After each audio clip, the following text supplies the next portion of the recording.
그래서 오늘 함께 볼 말씀이 미리 누린 새 친구라는 제목의 말씀입니다.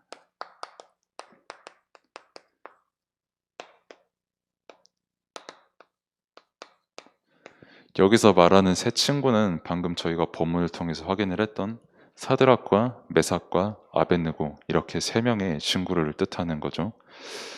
저희 학원 복음화의 말씀과 함께 저희가 함께 또 기억해야 될 강단의 말씀이 있습니다.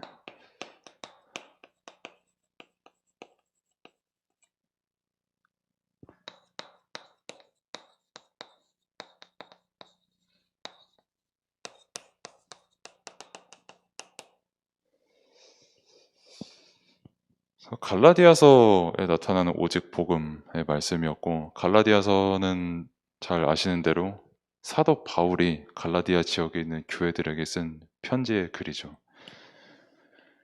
그래서 이 편지의 글을 저희가 보면서 이 모든 말씀에 그리고 모든 것에는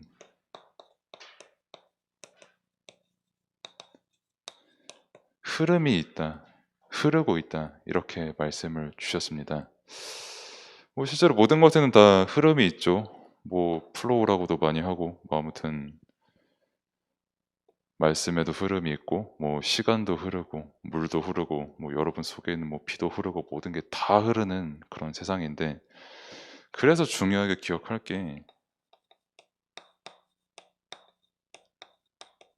영적 흐름이에요. 분명한 거는 우리의 눈으로 봤을 때는 눈에 보이는 육신적인 것만 흐름이 있다라고 우리가 생각을 할 수가 있지만, 말씀을 통해서 우리에게 가장 중요하게 전달을 하는 게 뭐냐면 영적인 흐름이 있다는 겁니다. 그리고 이 영적인 흐름을 놓친 갈라디아 지역에 있는 교회에 있는 그런 성도들이었기 때문에, 그래서 사도 바울이 올바른 말씀의 흐름 속에 있어라, 그 올바른 말씀의 내용을 붙잡아라, 이 흐름을 다시 한번 일깨워줬던 게 갈라디아서의 1장의 내용이었어요. 그래서 이 영적인 흐름이라고 했을 때 우리가 어떤 영적인 흐름에 있냐가 또한 중요하게 되겠죠. 내가 아무리 바르게 육신적으로 살아간다, 도덕적으로 봤을 때나 아니면은 주위 사람들이 봤을 때 공부를 잘한다든지 아니면 엄청 착하게 산다든지 아니면은 외모가 엄청 출중하다든지 아니면 기능이 뛰어나다든지 그런 게 아무리 있어도 실제 그 잘못된 영적의 흐름 속에서 그런 것을 만약에 가지고 있다면, 육신적인 눈에 보이는 흐름은 굉장히 좋은 흐름으로 보일 수 있습니다만 잘못된 영적인 흐름 속에 있기 때문에 결국 영적으로는 죽을 수밖에 없는 겁니다. 그걸 사도 바울이 일깨워준 거예요. 너네가 지금 어느 흐름 속에 있어야 되는 사람들이냐? 말씀의 흐름 아니냐? 너희들이 가지고 있는 어떤 재산이나 어떤 인격적인 부분이나 어떤 삶을 살아가는 그런 부분, 그것 자체를 가지고 지적하기 이전에 너희가 영적으로 어떤 흐름 속에 있냐를 반드시 기억을 하라는 겁니다. 우리가 말씀의 흐름이 아니라 다른 흐름 속에서 우리가 그런 육신적인 거를 가지고 뭘 한다라고 한다면 이 근본적인 구원의 사실을 누릴 수가 없는 그런 삶의 상태로 살아갈 수밖에 없게 되는 거예요. 하나님께서는 말씀을 통해서 분명하고 확실하고 완전한 구원을 우리에게 약속하셨고, 예수 그리스도로 말미암아 그 일을 실제로 성취하셨는데 너무나도 감사하게 은혜로 말미암아서, 근데 그 흐름을 놓쳐버리게 되고 그 흐름을 잃어버리게 된 상태에서 인생을 살아가다 보니까 결국 영적으로는 병들 수밖에 없다는 거고, 사도 바울은 이거를 지적을 하고 반드시 명심을 하라는 겁니다. 그래서 바울이 갈라디아서라는 이 글을 쓴 것처럼 서신을 썼죠. 조금 더 쉽게 말하면 편지라고 이렇게 볼 수가 있고요.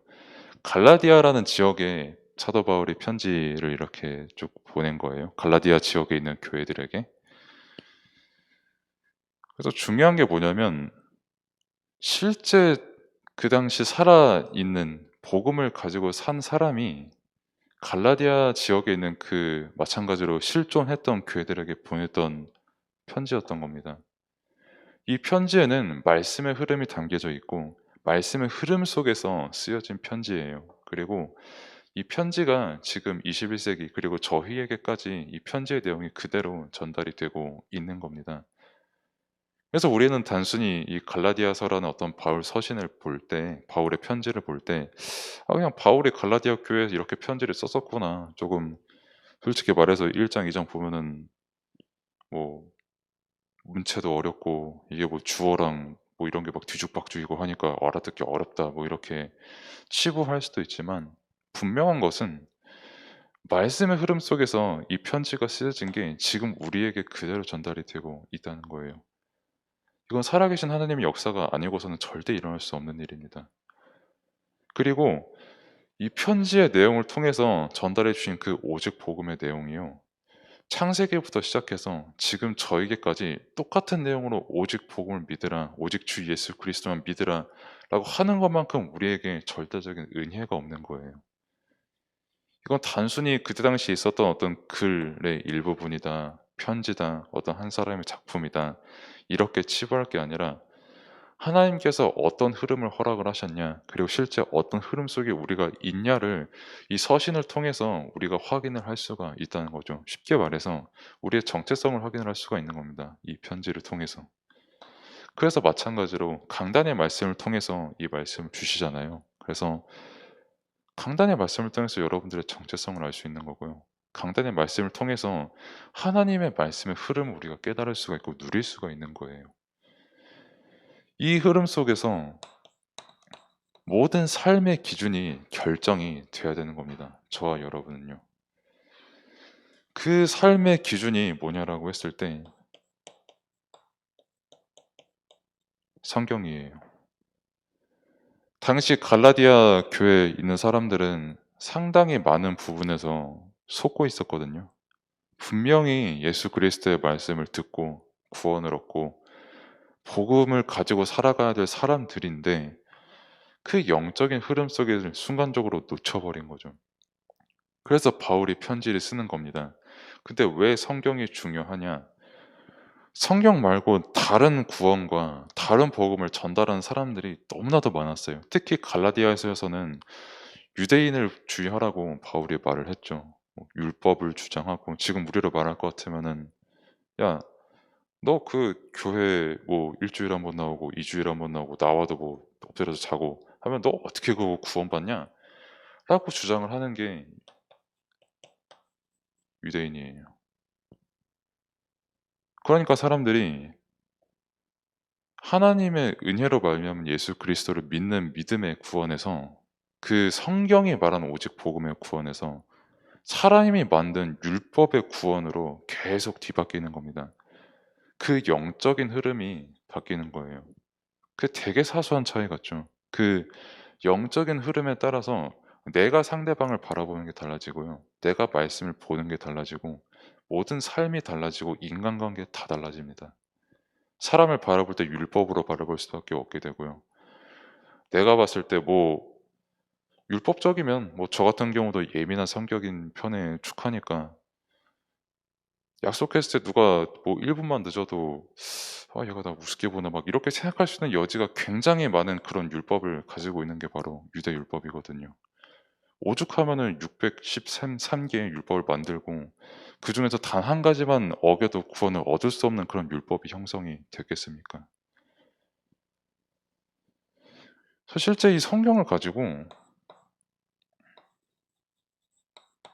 자꾸 삶을 왜곡을 시켜요. 성경은 처음부터 끝까지 결단코 그리스도 아니고서는 하나님의 은혜가 아니고서는 구원을 얻을 수 없다는 것을 우리에게 말하고 있는 거거든요. 특별히 세상의 작품들을 보면은 성경을 되게 좋은 참고서적으로 여기는 경우가 되게 많잖아요. 뭐 좀 오래된 책이라서 여러분들이 아마 초등학생 때 그때쯤에 나온 아니면 더 이전에 그때 유행했던 책이 잠언 30일이라는 피 30일이라는 책이 있었어요. 뭐 누가 저한테 추천을 해줘 가지고 저도 한 번씩 이렇게 쭉 봤었는데 굉장히 좋은 내용이 맞아요. 실제 그 말씀의 능력이 있다는 거를 그 사람이 입증을 했어요. 근데 중요한 건 뭐냐면 성경이 말하는 그 구원 그리고 그 말씀의 흐름을 통해서 영적인 흐름이 어떻게 흐르는지에 대해서는 전혀 알려주지 않은 책이에요. 만약에 내가 그 잠언 31이라는 그 책을 가지고 내가 그걸 기준으로 삼아 버리면요. 유대인이랑 똑같이 됩니다. 내가 그 책대로 행하지 않아서 내가 이렇게 불행해졌구나. 내가 이 책대로 행해 가지고 내가 조금 잘 살게 되었구나. 되게 사람이 일차원적으로 변해요. 그리고 제가 예를 책을 한 권을 들어 드려서 이렇게 말씀을 드린 거지, 그런 말을 하는 사람이 수없이 많으니까 "그래서 너희들의 기준은 다른 게 아니라 성경이라는 거다."라고 바울이 분명하게 말한 겁니다. 바울은 자신의 복음을 설명을 할 때 철저하게 성경을 근거로 해서 복음을 전파한 사람이에요. 선포한 사람이에요. 예수 그리스도를 체험을 하고 바울은, 그리고 실제 예수 그리스도를 누렸던 바울이 다른 거 기준으로 안 뒀다니깐요. 이거 단 하나 성경 가지고만 바울은 기준을 뒀고 성경 말씀만 인용해서 예수 그리스도를 전했던 사람이에요. 그리고 너무나도 감사하게도 똑같이 성경에서 말하는 그 오직 복음을 지금 저희는 강단을 통해서 이 말씀의 흐름을 타고 있는 거고, 저희의 영적인 흐름에 참된 주소를 깨달을 수가 있는 거고요. 이 영적인 흐름 속에서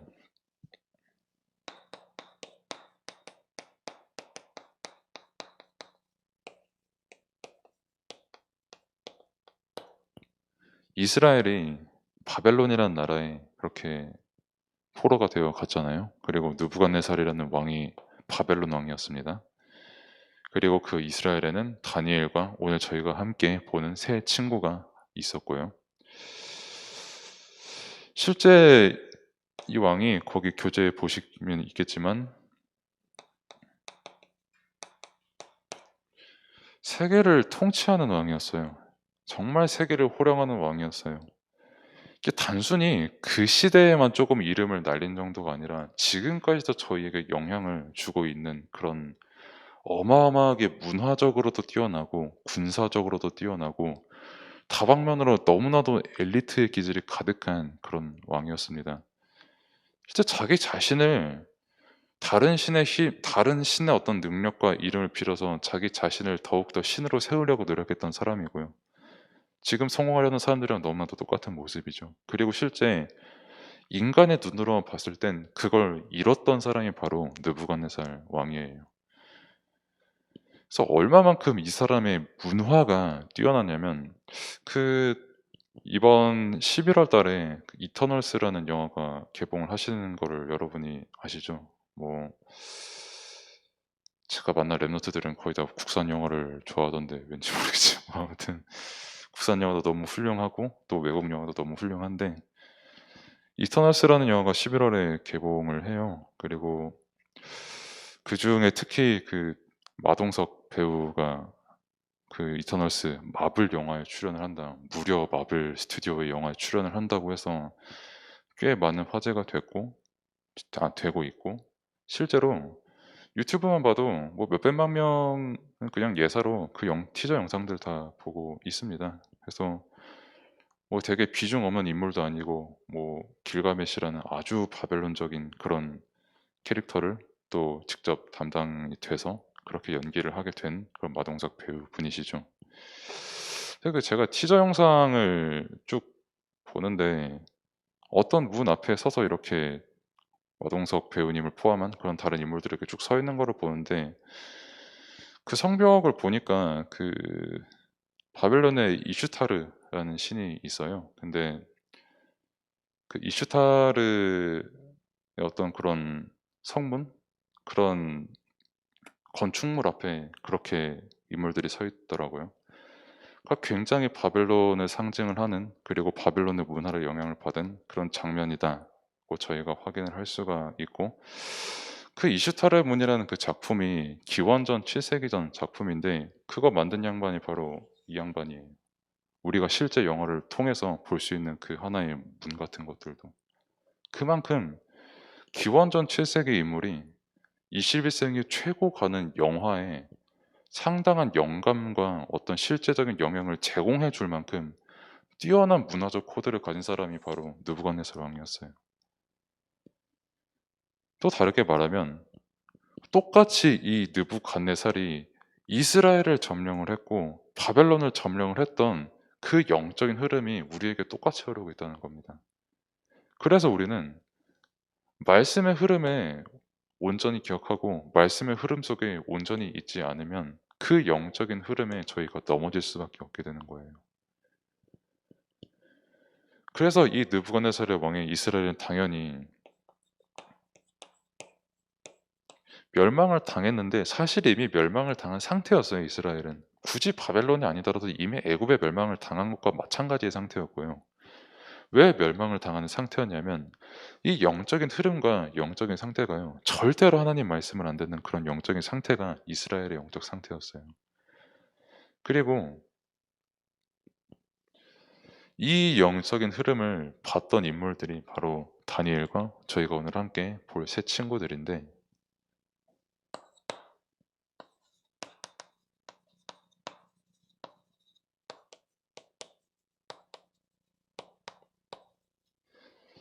이 우상이라는 말이 2번에도 있고 3번 그 교재 3번에도 나올 만큼 굉장히 느부갓네살이 우상을 만드는 데 뛰어난 왕이었어요. 그리고 이용하는 데도 굉장히 뛰어난 왕이었고요. 작품성도 아주 있던 왕이었고. 그 다니엘과 세 친구가 굉장히 엘리트였거든요. 귀족의 자제였고 또 실제로 머리도 엄청 뛰어났고요. 그래서 바벨론이 탐낼 수밖에 없을 만한 그런 인물들이 바로 다니엘과 세 친구였고, 오죽하면은 뭐 저희가 오늘 함께 읽었던 본문의 말씀 있잖아요. 왕이 세 친구들한테 타협을 합니다.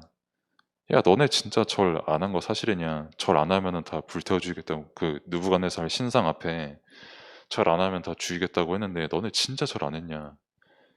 지금이라도 한 번만 명목상만이라도 한 번만 절해라라고 느부갓네살 왕이, 이 엄청난 통치력과 엄청난 멸망을 가져다 준 왕이 그렇게 타협을 했을 만큼 아주 뛰어난 인재가 바로 세 친구였거든요. 그러면 단순히 이 사람들이 그냥 뭐 똑똑하기만 했냐, 뭐 아니면 그냥 뭐 엘리트기만 했냐라고 했을 때,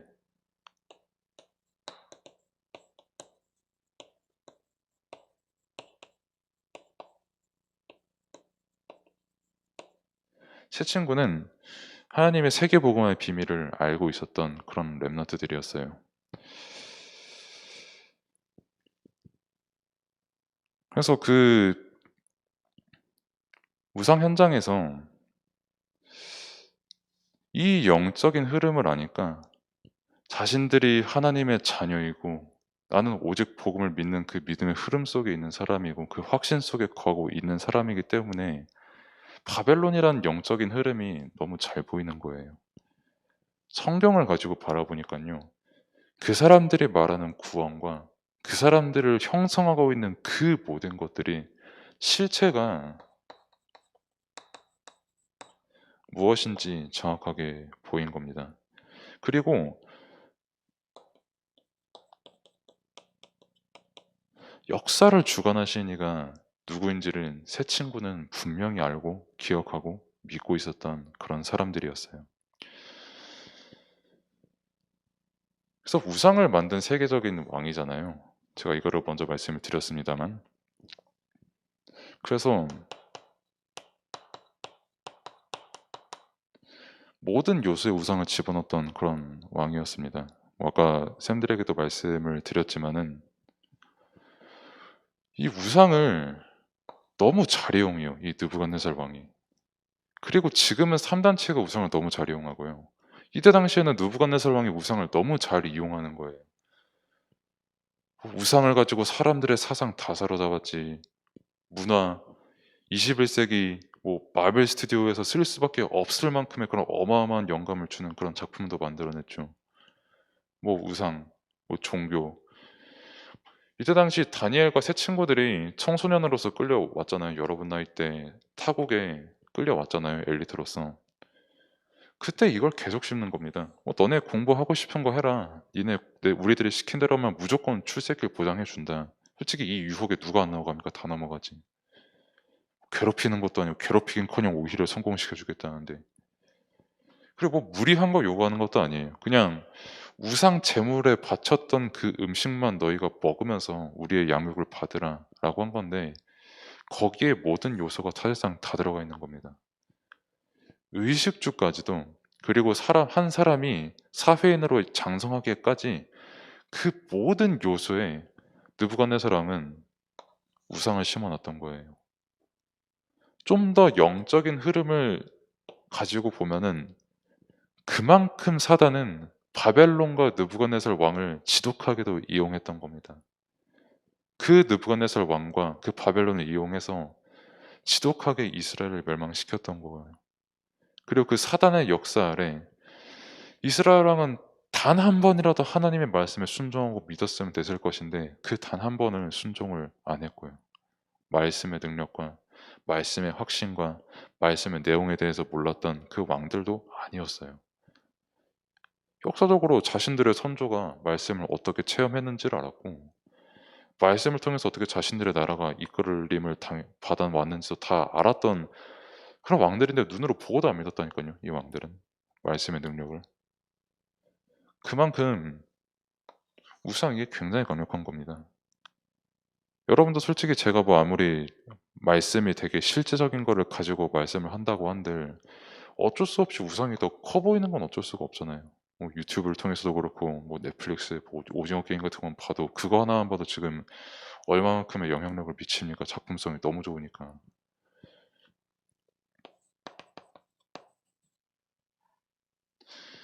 그래서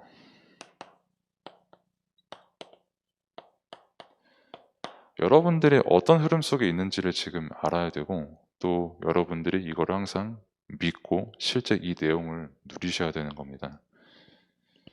우리의 실력과 우리의 눈과 어떤 우리의 정서 가지고는요, 정말 솔직히 말씀드려서 이거 못 이겨요. 사단이 역사는 이거 절대 못 이깁니다.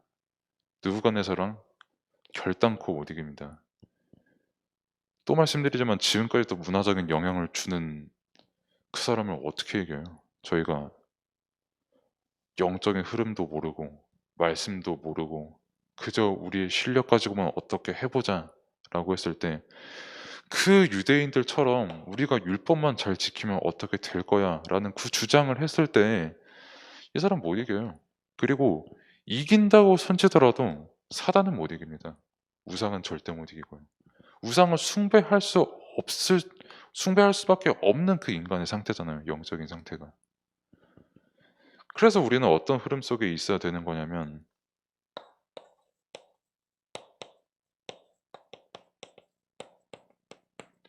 하나님께서 원하시는 흐름 속에 있어야 되는 건데 그게 바로 오직 복음이라는 거예요. 그게 아까 서론의 말씀에 드렸던 사도 바울의 갈라디아서에 그렇게 주장했던 내용이고요. 왜 항상 이것만 강조하냐? 왜 오직 복음, 왜 다른 말은 안 하냐? 왜 바벨론을 말할 때나 다니엘을 말할 때나 애굽 요셉을 말할 때나 다른 말할 훌륭한 내용들과 컨텐츠들이 그렇게도 많은데 왜 오직 복음만 말하냐라고 하는데 성령이 말하는 게 오직 복음입니다. 뭐 세상의 초엘리트들 뭐 조던 피터슨이나 아까 말씀드렸던 잠언 31장처럼 성경을 가지고 뭐 인용해서 자신들이 주장하는 바 엄청나게 뭐 뛰어난 도덕책을 만들 수 있을지는 몰라도 그게 결단코 우리에게 구원은 못 가져다 줘요. 단지 자신의 주장이 제대로 성립됐다라고 자신의 명예심만 올라가고 또 그거에 영향을 받은 사람들이 똑같이 유대인처럼 살아가게 되는 그거를 반복하게 될 뿐이지 근본적으로 영적인 구원은 우리에게 절대 가져다 주지 못합니다. 성경은 제가 또 말씀드립니다만 사단과 죄와 저절에 평생 살아갈 수밖에 없는 저희를 영성부터 작정하시고 은혜로 구원하신 그 예수 그리스도의 놀라우신 사랑과 은혜의 사역에 대해서 말하고 있는 거예요. 그리고 그게 하나님께서 가장 원하시는 것이고 하나님께서 유일하게 원하시는 것이고 이 복음이 계속 흘러가는 그 흐름을 하나님께서는 가장 사랑하시고 원하시는 그 흐름입니다. 이게 안 흘러갔기 때문에 이스라엘의 멸망을 받았다. 그리고 멸망을 받았지만 이 흐름 속에 있는 렘넌트들이 또 반대로 바벨론에 갔기 때문에 어마어마한 우상과 느부갓네살이 있었지만은 결국은 복음 가진 렘넌트가 실제 그 현장에 복음의 역사를 이뤄냈다라는 걸 오늘 다니엘 3장 23절 이후에도 저희가 확인을 할 수가 있었잖아요. 그래서 말씀을 통해서 정말 나의 정체성이 확인이 되고 나의 믿음의 대상이 확인이 되면서 세상을 살아가는 그 문화와 현장에서 서밋이 될 수밖에 없는 그 응답의 은혜를 누리기를 바랍니다. 기도하겠습니다. 하나님 감사합니다. 정말 바벨론 혹은 그 이상의 영감과 영향력과 많은 좋은 것들을 가지고 저희에게 수없이 많은 내용들을 오늘도 지금 이 순간에도 저희가 예배 끝나는 순간에도 각인 불이 체질을 시키지만 항상 저희가 말씀의 흐름, 오직 복음의 흐름 속에 있을 수 있도록 하나님께서 전적으로 은혜를 베풀어 주시고 또 저희가 그 말씀을 지켜 행할 수 있는 그런 영적인 충만함과 믿음과 도전을 허락하여 주옵소서. 그래서 정말 하나님께서 살아계심과 하나님께서 나와 함께 하심이 지금 이 순간 체험이 되고 어느 현장을 가든지 그리스도의 빛을 온전히 비출 수밖에 없는 감사함으로 비추는 그 일을 잘 감당할 수 있는 렘넌트들 될 수 있도록 하나님께서 은혜를 베풀어 주옵소서. 예수 그리스도의 이름으로 기도드립니다. 아멘.